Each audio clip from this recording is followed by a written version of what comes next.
close your eyes. Let your consciousness move a little more deeply into the center of your being. Let each breath take you into that place that is receptive, that is soft, that is trusting, that surrenders, that receives. In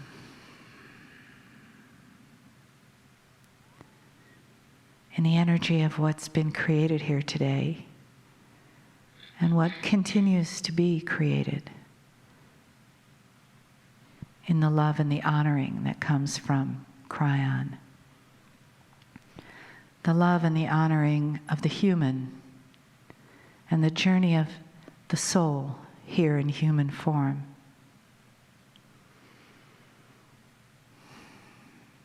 And the family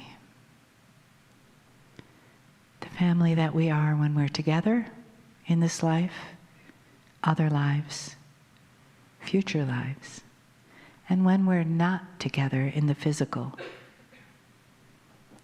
We are connected by the beautiful grid that runs within us, that runs through the planet, the grid of Gaia, and that we connect to in the cosmos.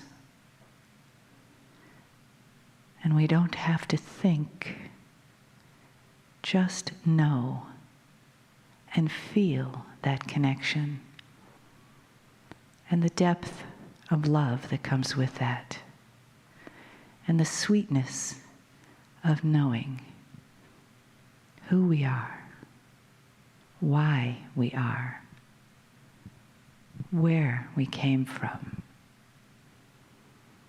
and how blessed we are to be in this moment,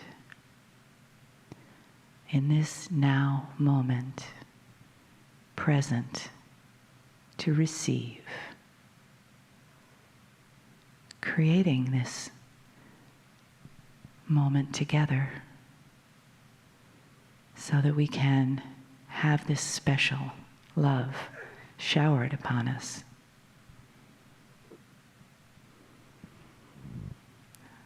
Take a deep breath in and let yourself receive even more deeply, just opening more.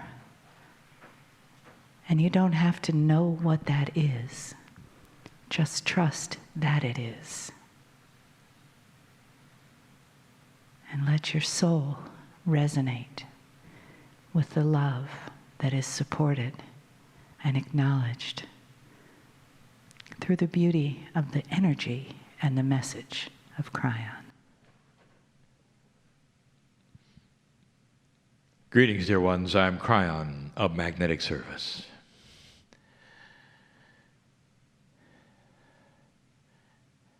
It is difficult sometimes to give a message when I know who's here. There is so much celebration. Do you see what it's like when you laugh? You see the chemistry that is presented when you're joyful. I call it the chemistry of home. It's healing. It's beautiful. Makes a difference. And there's been much of that this day. I know that you are respectful in your silence when I come in. And yet inside, I want you to laugh. I want to feel the joy of your heart, for it makes a difference on how you listen. The messages that I give humanity are benevolent from the creative source. They're beautiful, filled with love, appreciation of humanity. But in this case, I know who's here as well. I always do. It's getting more powerful, you know. Your past life energy, as you sit in the chairs here, is more obvious to me.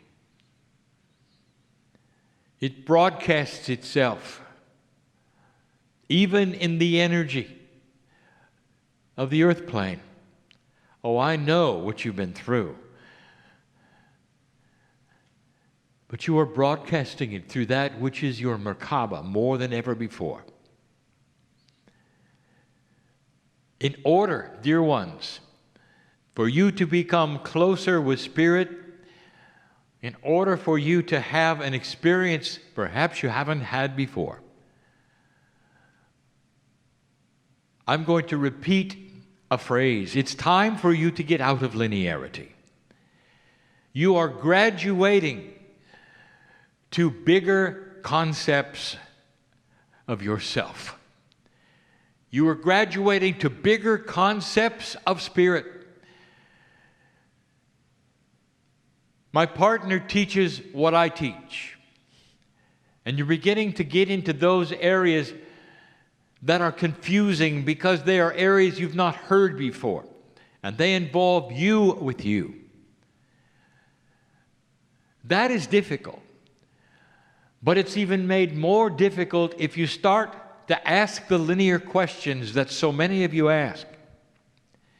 They're normal questions.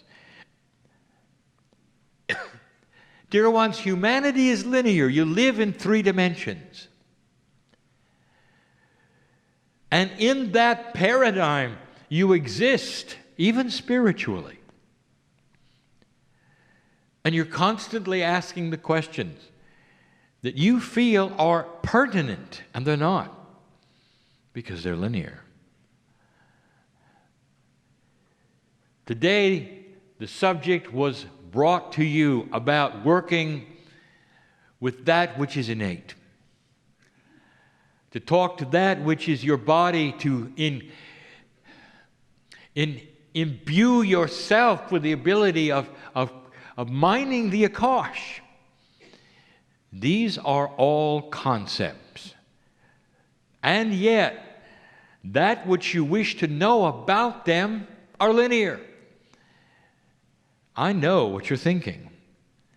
The questions so often go like this. How many times a day should I get in touch with my cellular structure? What is the optimum time for meditation? How long should I meditate? Should it be in the morning and the evening? What does Spirit want from me? How often should I talk to my cells in a personal way? When I want to generate synchronicity, how is it done, and at what amplitude should my intent be? All of these are linear. And yet you ask them. Is it all right to do it this way? Is it all right to do it this way? And they're all linear questions. The channel is called The End of Linearity. In order for me to give you one basic truth today, one basic truth, I've got to give you a parable. So it is time yet again for a parable of woe. I'm going to talk about a human being called woe. Woe is always the subject of the parables. Now, woe is not a male or a female. Woe is a woe man. So it is both. We will call the human being woe and will refer to it as a him for this particular lesson. I want you to know woe. Woe loved God. Woe was an old soul, and he awakened on the planet with intuitive knowledge there was a creator. Early in his life, woe searched for and found God in his own way in an organization of like minds. And he was pleased with himself. And that is where he met others who loved God. Woe heard about the creative source in his own way. Nothing he heard was inappropriate, really. It all made sense to him, really. And we've said this before. Blessed is that which searches for God, period. No matter what the organization is, or whether you think they've got it right or not, the search for God is honored by the creative source. Woe had found his niche and his search, and he began. Woe heard that there is life after his death, and he believed it. It felt right. It was intuitive. Woe knew that he could live his entire life, and that there would be a time when he would literally be taken in some form, in some way, to a magic place that he can't even fathom, where he would get that which is a party or a reward for all that he had done on the planet. He was told that the more he did, the more that he accomplished, and the lists that he had would please God, the more he did, the greater chance that when it came for the point of judgment, he would be judged worthy. Woe knew he was worthy. But he began the lineage of his life that was linear. Woe was not wrong. Woe was not really misinformed. Woe was simply being the human. He was doing what humans do. They quantify, they qualify, they count, they assemble, they log. And he did that. Woe went to church many times, sometimes more than once a day. Every single time he went, he kneeled before God, and he knew he was in the presence of God, and he felt God's love. Woe wept all of the time, feeling the incredible love of God that was there. In the system that he chose, he found God. Every time he went to church, he logged it in. He knew someday there would be someone, perhaps in a place he can't even fathom, that want to know how often he went. Woe was told that it would help if he would then be open and talk about that which he had done or thought and confess these things, and he did that, knowing absolutely that this was the process that God would be pleased with, and he did. Many times, over and over. And he felt good. He logged that in too. Woe was looking for other things that would please that which was the creator of the universe itself. He felt part of it. He felt the love of God in his church.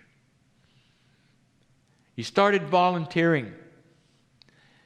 He would go and help this person and that person over and over. He would do labor in order to be a volunteer, knowing it was pleasing to God. He put it in his logbook. The book was getting very big.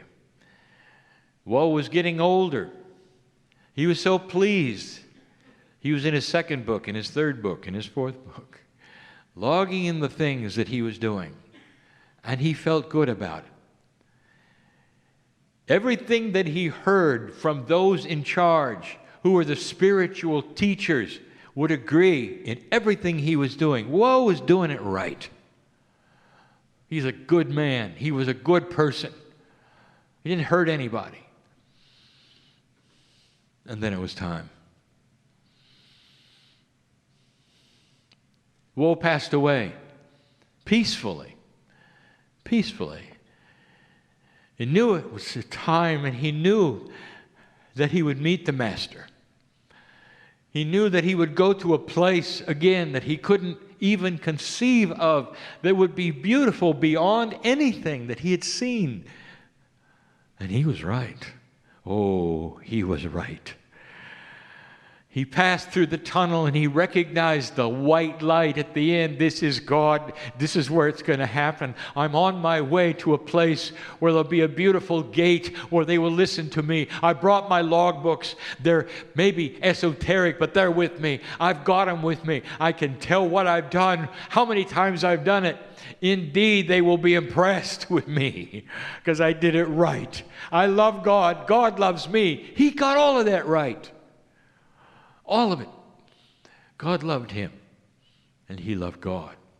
Could it be more perfect? No, really. Not to woe. He'd done everything properly, and he's a good person. Woe was correct. He got to this beautiful gate. Woe didn't understand at this point in time, but later he did. The gate was it was a conscious creation of his own. He expected it, and even in death, he was there.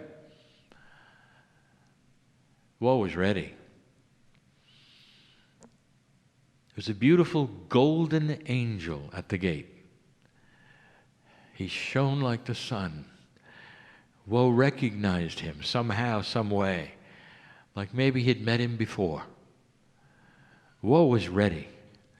Woe felt the love of God that day. The creative source was all around him. Woe felt comfortable. And then the golden angel, that beautiful voice, welcomed Woe to heaven. Welcome, Woe. We've expected you. What have you got? To Woe, this was the opportunity to prove himself. What did he bring with him? What had he done? And slowly he began to talk to the angel. I have been good. I have done these things. Look at the volumes of what I've done. It was impressive. Woe talked for a long time, giving that golden angel who was so patient with him over and over the things he had done, that which would be pleasing to God. The number of times he had done it. Impressive. There were a few times when he went to church 3 times a day. That was impressive. It was the top of the list, so it'd be seen. The golden angel was quite attentive, never moved, just emanated love. And Woe was silent. And then the golden angel said, Woe, I'm not interested in how many times you did something. How much compassion did you have? What's the quantity of compassion you had? And Woe said, I had to be compassionate. Look, I did this 300 times. I did this 400 times. The angel stopped him and said, Woe, you're not allowed to give me numbers. How many loves did you give? If you want to give me numbers, how many compassions did you give? How many lives did you affect by those compassions and loves? And Woe was beginning to feel uncomfortable. And he was saying to himself, maybe I did it wrong. Maybe I got it wrong. The golden angel could read his mind. Woe, I want you to relax. And I want you just to tell me. What was your intent as you did these things? And Woe had no answer except one. I want to impress you, he said, so I could go through the gate. I want to please God, so I could go through the gate. And the angel said, what did you do to please yourself compassionately? What did you do to love that which was inside you that you knew was divine? Woe. Woe put down the books and realized he got it wrong. Woe began to cry. He didn't know what was going to happen. He just realized that the assemblage of everything he'd created all his life was somehow missed the mark. He wasn't being asked the questions he thought he would be asked. The golden angel said, "Whoa, by your intent, the gate opens. For your intent is good enough for today." Oh, we're so grateful. The gate opened and he went in. Now, this is where we have to stop the story of woe, because woe was no longer woe as soon as he passed the gate. He became part of the creative source. He became part of the family. We've told you what happens to you when you cross that barrier between human consciousness and the consciousness of God. How long woe was there, we can't tell you that either, but we can pick up where woe begins again. Woe became aware of who he was, for he picked up the same soul. And the next thing he knew, he was connected to an umbilical cord. He was back. This is the story of woe, the parable that we want to give you to answer some of the questions that we hear over and over. I want you to be clear about the end of linearity. There are no steps to climb. There are no beads to count. There's no repetition that will create the love of God for you. Did you hear that? There is no act which you can perform which gets you into a better place than you're in now. There's no amount of anything that you can do that's all linear. These are concepts which we wish to teach tonight, and we already have by the story of woe. He loved God. But in the process, he didn't love himself. First question. I want to meditate correctly before spirit. It's a good question. It's linear. And I'll give you the answer. Because the question is about how many and how much. It always is. How much should I meditate? How long should it be? You're still asking. I'm going to answer. How many times should you meditate? Are you ready for this? Once. How often? Once. Now, Kryon, is that once a day? No. That's for the rest of your life, dear one. One time.